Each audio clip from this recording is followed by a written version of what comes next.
locked off. Hi Judgites, hi Cane River guys.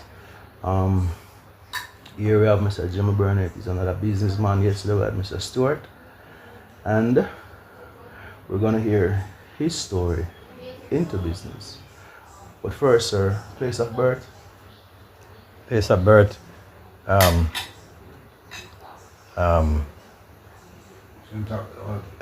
St. Mary. Okay.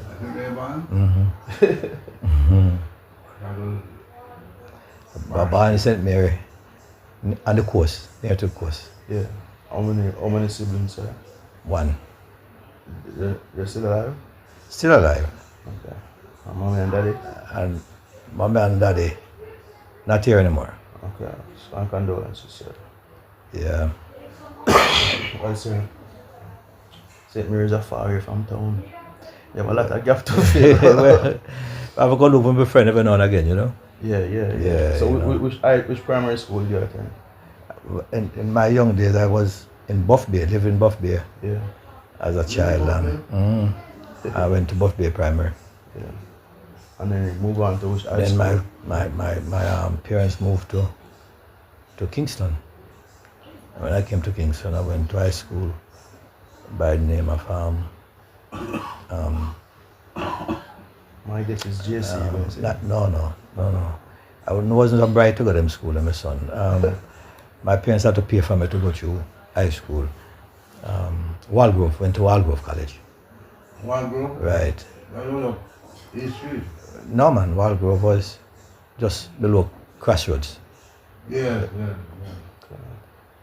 But I was lucky when I left. Yeah. When I left Walgrove, Yeah. I went to Cass. In those days, it wasn't. Before we reach Cass, Yeah. when did you leave St. Mary? What age? They're guessing, but I left St. Mary about 11, 9, 10, 11, somewhere in that region. What was the move? I know it wasn't run away. What was the move? The move, the reason why I caused the move to Kingston was my father got a job at the railway in Kingston. And so the entire family moved to Kingston.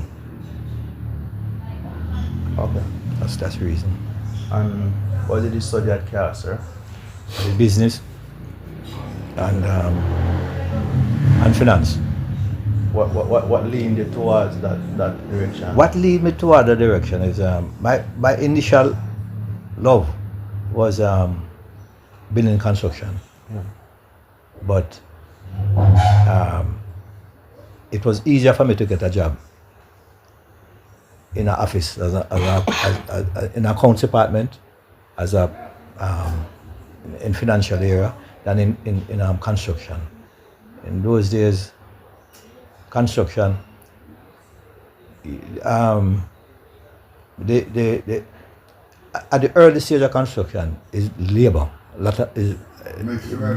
Plenty labor work, and I wasn't a person with a frame to do so much labor work. You understand? Yes. I was a small person, slim person. So the business and finance kind of fit me and my background very well. Did you have anybody in your family who did? But not really, because my father was an engineer with the railway. Yes, sir.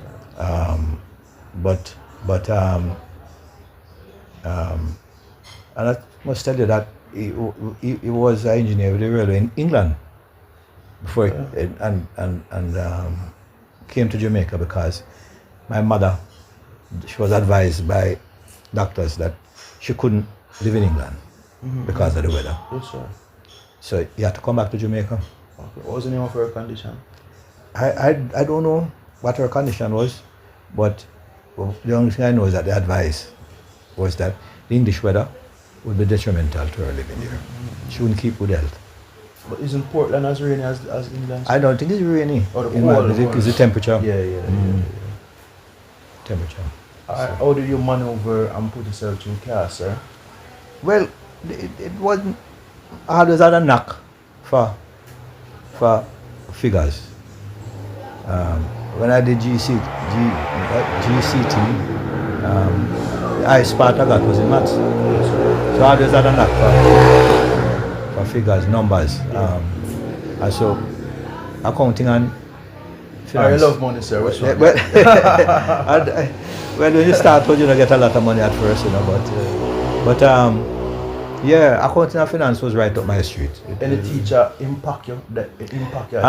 Yes, there's a guy by the name of Gray Yeah. who was the one who said to me, "Well, Jimmy, after you leave high school, you have to go on to college." Yeah. I didn't have that in mind. I was planning on working after I leave high school, but I followed his advice. I went on to CAS. Yeah. Was that Grace still alive? No man, those people will be dead now. Okay. So completion of the degree. How was the CAS days and the traveling back and forth? Well, in those days, at CAS, I lived in Kingston. My parents was in country, but I lived in Kingston. Yeah. Boarding now? It's not really boarding. It's not a boarding, my uncle had a house in Kingston, and he allowed me to stay there. Yeah, my brother. So my brother went to Kingston Tech. I was at CAS. So it's an opportunity we got because of my uncle. Because my uncle had this house in Kingston. We'd have to live in the country and travel every day. Yeah. So we were spared that part. Yeah. Is your brother a part of digital systems? No. My brother lives in the States. Okay. All right. Upon completion of your program at CAS, yeah. Which way did you originally point head? Well, the first job was, I think it was with an insurance company, NEM. That was my first, but still in accounts, Yes. I was accounting clerk there. Yeah, I was accounting clerk there. I was there for years until I got a job as assistant accountant in a little hotel up Stony Hill. It was a government hotel, I think it was. Government hotel. Tourist board. I'm sure tourist board. I'm struggling to remember the name, but that's where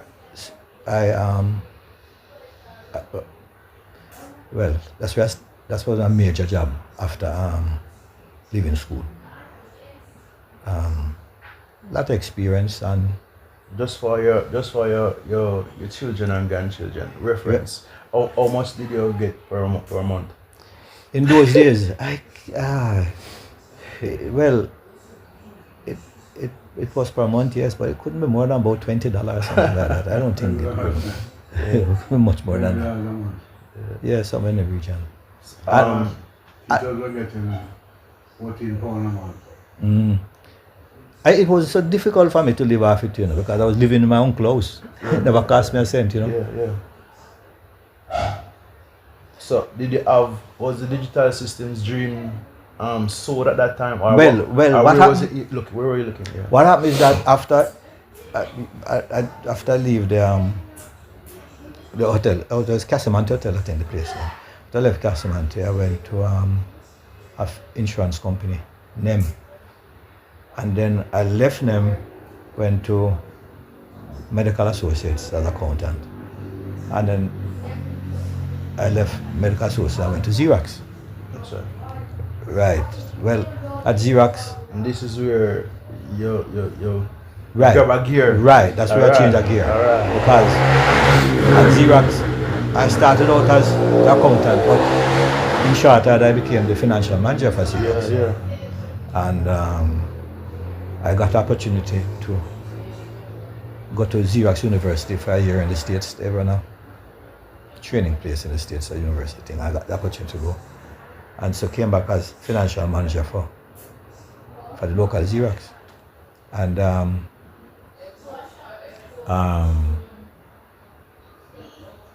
they changed their business formula in that they divide up Jamaica in areas and decide to sell it out as a franchise.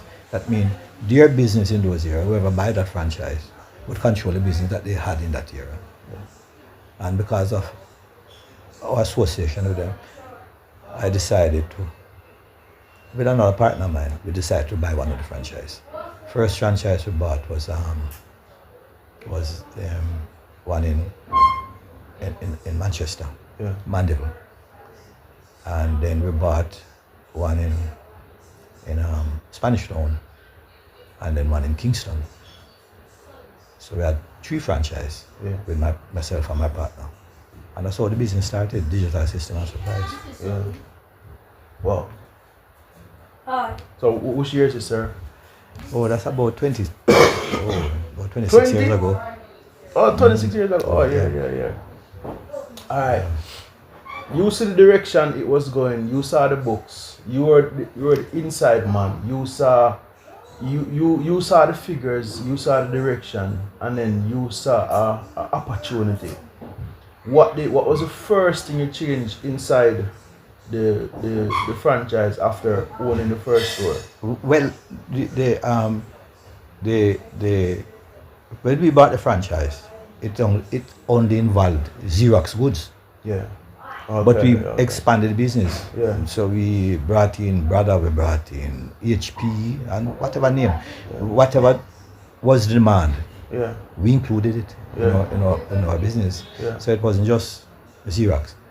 Xerox was an opportunity because it gave you an era that you could canvas and know that the business you make out of that era was for you. Yeah. You didn't have any competition Yeah. because Xerox sold you the rights. Yeah. So although the background of the business was Xerox, within a year or so we expanded it Yeah. to include other suppliers. Yeah.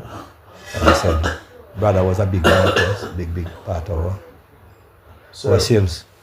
would you mind explaining to the audience the concept of having a photocopier and being able to publish things Well, in those times? Because Okay. instead of going to the printing, yes, sir. yeah, well, the thing is,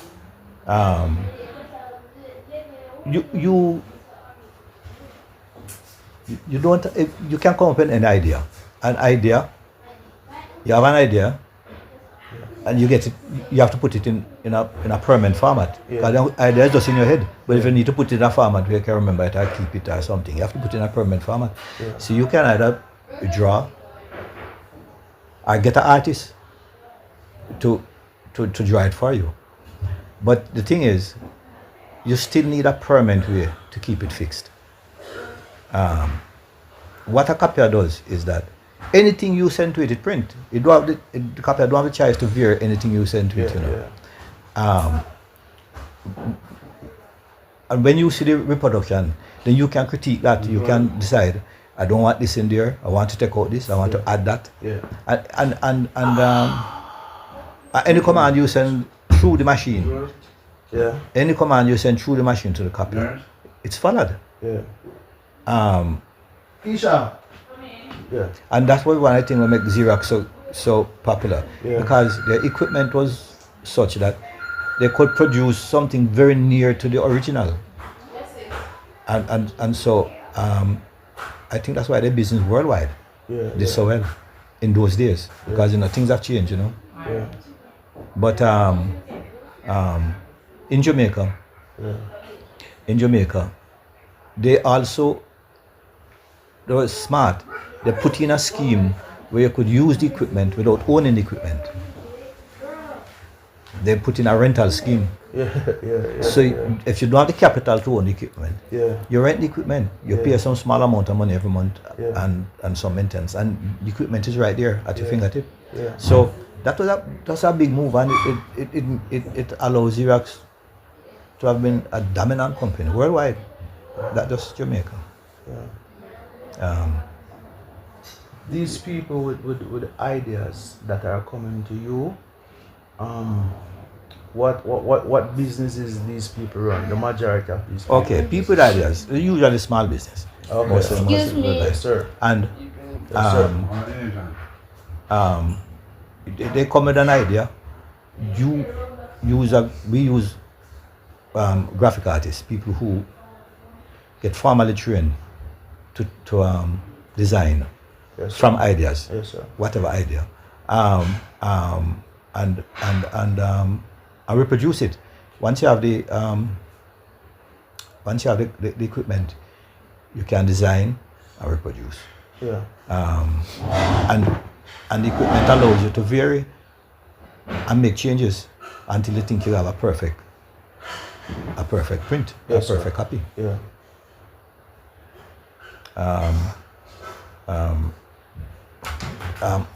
When Xerox started out, it was just black and white. Okay. Eventually, as technology increased, then it came to color. Yeah. Add color to the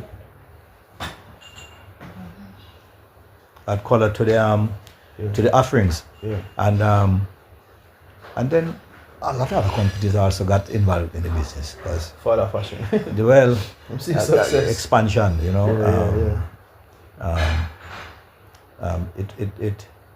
It communication, anything have to do with communication, enhanced communication in whatever form. Yes, sir.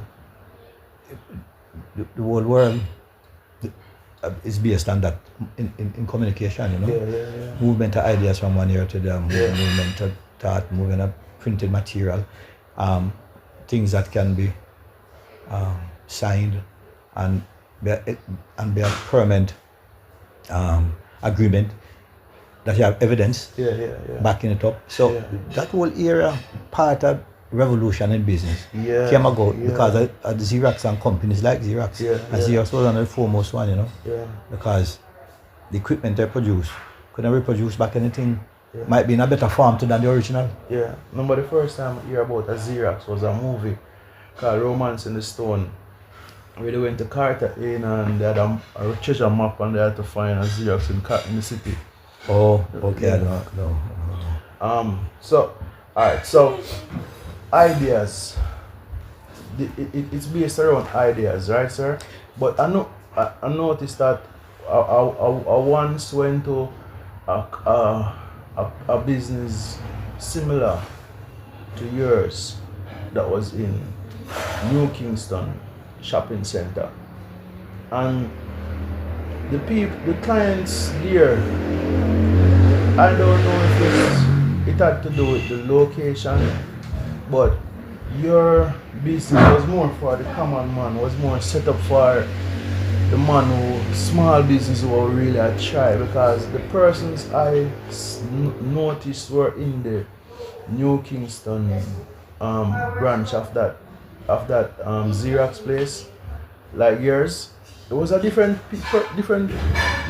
set of person. Well. So who was your core? As my people tell you, our thing started out as a walk foot business, you know. I mean, 90% of people who came in the store were walk foot people. Real Jamaican. Yes. That's what I noticed, sir. They if they wanted an emblem on a cup, they want an emblem on a scarf, anything, they would come in there. You see, what Xerox was about is really businesses that use their equipment for producing documents relating to the operation of the company, and retaining the information on a permanent basis by paper. So nowadays modern thing, everything is electronic, so people don't really keep documents much that way anymore. But Xerox started out keeping paper document as the main source of keeping information for the company, filing and different. So that has changed now. And that's how business is. That's how business innovate. Yes, sir.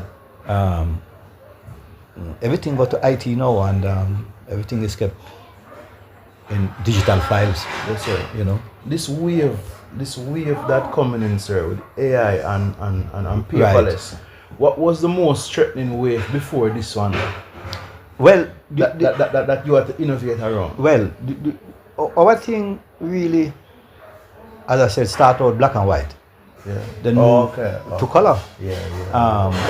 When color came in, it brought a different image, different concept, and also it was more palatable to some people too. So you could store so much information in a format that is look live, Yeah. ready, you know, Yeah. than the black and white. But that is changing too. So although I continue in business in that era, Yes, sir. I'm very, very conscious of the fact that innovation will come along and change business that you do, change what you depend on as your bread and So butter. it's always So it's dynamic. So yeah. So you have to be aware Yeah. of the changes, and also have to get yourself trained, qualified, get the experience to move along with the change. Else you're going to leave you behind. What are you and your team doing in regard to AI with the graphics and the paperless society? Okay, type of right thing? now, If you can it's talk not. about it. Yeah, well, the little, not a lot. We can say right now. We don't. We still depend on hard copy, black and white and color, and as our main source operation. You know, schools use those things a lot still, but we can see from now that there are going to be changes. Yeah. And equipment going to be a big part of it. So them, although I can't say 100% how we're going to revolve and evolve into the news, into new time, into the new century, whatever. What is necessary, what is certain though, is that to stay alive, you're going to have to change. You will have to change, and it's true. Right now, we depend on what we know and what we do, 100%. But it's conscious. I'm very conscious of the fact that as things change, I'm going to have to investigate and change along with the time, because it's not no more going to be paper trail. It's going to be disk and other means of storage and something where people talk about in the air, you know. Yeah. But your name is dynamic because one time I went to a store in North America, and it had a name like yours, so I was expecting to print things and things, but instead their concept was around gadgets and things you could buy off Amazon, and even a Pepsi can. I think it's a Pepsi can, but actually it's a baby monitor camera. You know? And a next trend I notice is drop shipping. Like you type in what you want over the internet, and somebody said Thursday, and no, I'm sorry. The concept is you design your image, and my customers are automatically sent to you, or you send it out to my customers. So me and my customers don't interact like an Amazon format. So you can be anything you want to be as quick as time, but instead of me coming to the store, the orders get filed through a system through you. I think the name drop shipping or something like that. Oh, okay. Yeah. Well, evolution is a constant thing, you know, my son, but it doesn't stay fixed. And there are always ways, better ways, more convenient for people, might be even cheaper to an extent, and sometimes might be better in some people. Things change. Alpha Tree brand, sir. Yeah. Where you live there, sir? There, so was just buzzing. And yes, that's true. Arbitrary branch was very sour or most profitable operation at a time, but after when COVID hit Jamaica, business went haywire, and the business couldn't maintain the branch. And the people who rent those stores, they're not cognizant of the fact that COVID did such a detrimental thing to business, and they didn't give you much chance and much opportunity, and they're at your shoulder, at your back every time. If you can't afford it, you have to leave. And so we left, but It's business, you know. Sir, was Sagicor was under the definite um, belief that investing in brick and mortar stores all over the island was the way to go. Right. And even COVID shit that. Well, that actually right. Yeah. Even COVID shit. That's true. Because I have a store in Spanish Town, and Sagicor managed. It was their plaza until they sold out a few of the shops, and we bought one. And they managed the place even after they sold out the shops, and up to 2 months ago, they were managing it and just gave it up. Yes, gave 1 month notice and they said they're out. We had to take it over and put in processes to start managing the plaza ourselves. So even with big business, things change. Yeah. You know? I noticed you left beside JBC there, and you went up to we were in York York Plaza. Yeah, and Yes. then you went up to Then we went Tropical? up to, then we went to Springs. Springs. Right. Springs. But now I see like you kind of center around the crossroads traffic. Yes, we in Crossroads. Tax office area. Yes, Yeah. tax office. Yeah. We Was that usually a specific move because I don't see any printer around there? No, but Spring was a specific move because we just couldn't afford the rental when COVID strike. The business went down by less than more than 50%. Yes, sir. And also it was a time when my partner decided that he wanted to get out of the business Who too. knows about the father So- now? Where is he now? I understand he's in the States. I don't know what he does, but that's what I understand. But Sir, for people in this, for young people in the States, and you could have dashed off and go in Miami. But for people in the States who are planning to come back home to invest their money in a business, according to how the Trump system is operating. This is my last question, sir. What is do you see a grand opportunity or tell them back off? What is your, for the diaspora? well, Final first thing, question. the first thing, every thought process that you go through to do something on your own has to be analyzed. It has to relate to the time. You have to determine if it fits into the now Jamaica. You have to determine if you will be successful coming back to Jamaica, who you're going to deal with, the staff you're going to try to get. The demand for workers, good workers in Jamaica is very high now. And so all the factors relating to the business. I can't just tell you one thing or two things, but everything relating to the business has to be analyzed. Yeah. It has to be assessed. And you have to determine that you can finance what you're trying to do. Or if you can't finance it, how you're going to get the sources that you need. But it is not, this is same like anywhere else. You have to go through all the factors of getting the business off the ground. Yeah. And before you try to even get it off the ground, you have to make sure the concept you have in mind workable. Make sure the concept in mind is accepted and most people might generate to what you're doing. If it's a competitive era, then it's even more difficult. Yeah. Because you're up against something that's already in the marketplace. Yeah. It's right in front of you. The same customers you're going to go to eyes.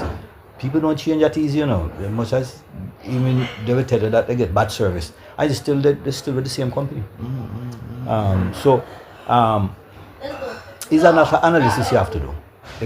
And I'm not discouraging. I'm just saying, after you do your homework and decide that this is the area I want to get involved in. Most people get involved in areas that they're proficient in, which is a good idea because you figure you know everything or know most things and you can help yourself. But even after you decide that that's what you're getting to because of your skill, your proficiency level, or because support you're getting from or whatever, you still have to analyze the marketplace and determine that you can make a difference with whatever you're doing as it relates to this market that you are targeting.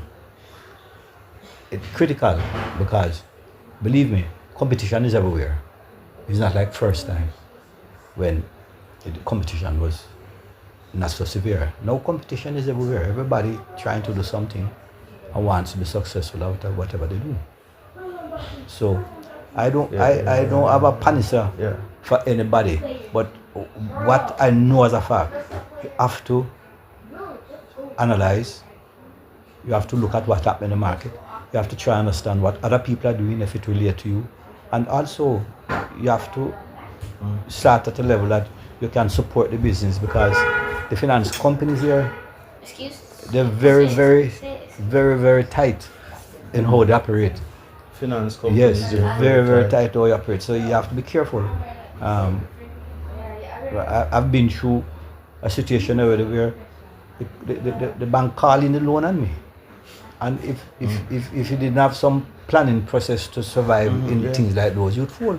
So you have to think about everything else, everything. And what is gospel today is foolishness tomorrow.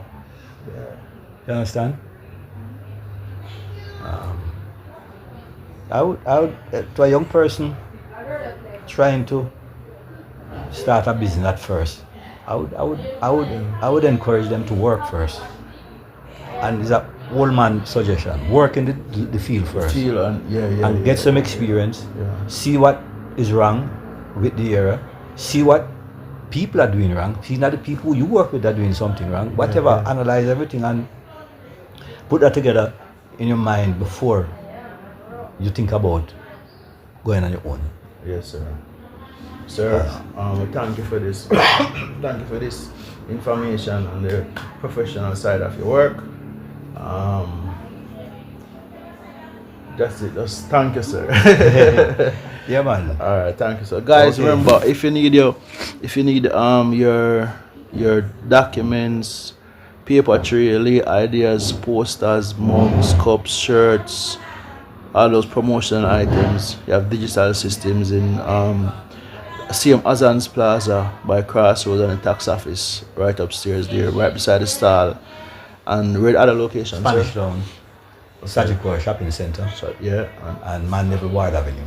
Okay. There you go, guys. So remember, alright, big up, guys. Peace.